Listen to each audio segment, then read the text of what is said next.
I made that one video about the alleged corruption in the Young Thug case. Diabolical I am, and how I don't have a recording, or I don't have a statement, or I don't have a note, or a summary, or a writing that Mr. Bean was interviewed at the jail, at the detention center after Ms. Love told this honorable court total misrepresentations. I don't know. I assume that she had a good faith belief, because that's just what I do with lawyers. But she attacks me like I'm out of my mind when this is in the discovery. This is all, she knows this. And then I'm giving C&D, which is clearly going to come out before your court, because if the state doesn't call Investigator Lewis, I'm calling Investigator Lewis. Because this is what I would say is... They was really telling us to like, hey, put Thug Man on this right here. You know what I mean? If you don't put him on that, you could be facing a lot of time and all type of shit like that. You know what I mean? And who is they again? I know. At the point, it was just really just him. And I was like, it was just really him I had made deal with. Okay. And there was a few more officers that was just around, you know what I'm saying? But we was in the hospital. I was in the hospital. So that's his case. He says that there's all this evidence that points to the fact that there was a statement taken at the hospital, and yet police and the prosecutors have no statement. And then things get intense. You were saying to the court that you have a belief that there is another statement out there. There's not. But right now, I'm going to direct you not to inquire that line. You don't have a basis to do so. Not true. Well, go ahead and make a statement and see what happens. Your Honor.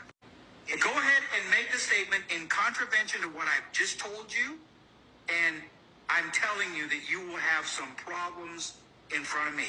But you know, the case go on, and even with all that evidence or whatever, the judge tripped on it. Later on, I guess 3 phone calls come up for evidence. 2 that I believe they heard already, and 1 that they haven't.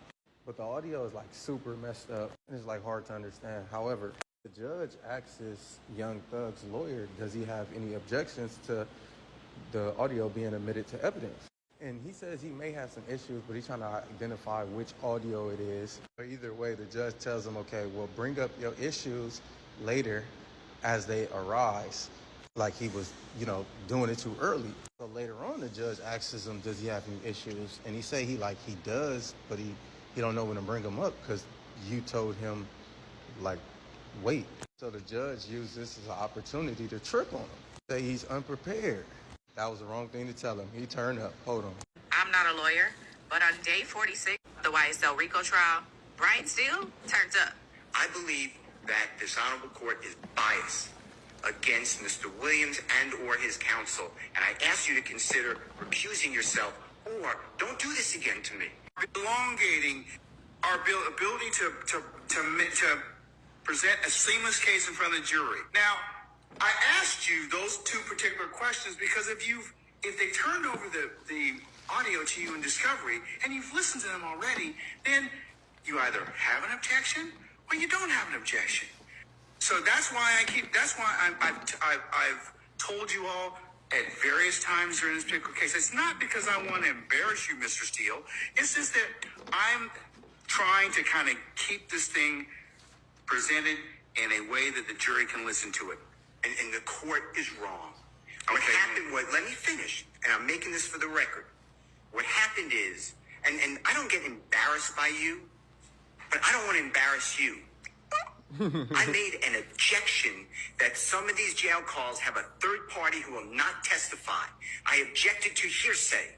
The state said it explains the offense. Okay, let me finish. Which call? Which call? These calls. All right, so had you just told me up front, Judge, we have not had the opportunity to listen to all of those calls. We've only been able to listen to 2. I want to listen to the other ones. And I've listened to the calls. I don't know what the third one they're trying to do. Okay, well, listen, let me just finish. So you presuppose I don't know what the calls are. There's issues in those calls that you need to address. But I politely make an objection and say, Your Honor, based upon what you told me, which is what you told me, we'll take it up later. You tell in front of the jury how unprepared I am. And let me tell you something. I am not unprepared. I don't appreciate the court telling me that. The crux of the issue is, Mr. Steele, and the representatives from the state and everybody else, what happens right now is I have to take a break in order to vet all of these issues, which I'm required to do, Mr. Steele. And that's what is kind of disappointing to me, because I have given you all this administrative time, all these breaks to go ahead and do this, and delays the presentation of this case. And I raised this issue to you, and I don't remember the date, but it was days ago. I raised it, and the court said, all right, understood, and we'll take that issue up when it comes. Now, what am I supposed to do? Sit there and say no objection? It gives me no pleasure in saying this. I believe that this honorable court is biased against Mr. Williams and or his counsel, and I ask you to consider recusing yourself, or don't do this again to me. This is inappropriate to me. I respect you, but what am I supposed to do? Sit there while you do this? I didn't do anything wrong. I did exactly what you teach me to do. But let me show you how deep the corruption gets. Pause. You know that previous allegation? There was an interview at the hospital and the DA saying that, like, he never went to the hospital. They had a sidebar. To this court says by Prosecutor Love that I'm not being candid with the court and I'm misrepresenting because Mr. Bean never went to the hospital at Grady on September 11, 2013. Oh, so we're back to Adrian Bean now. Okay. And Miss Love has a document on the desk to prove it. I sat right in front of your honor at the table, at the bench, and I said, I'd be careful what you say. That's not accurate. Miss Love looked down on me and she said, it is accurate. You said, we'll take a break, figure it out. After the break, you didn't even bat an eye.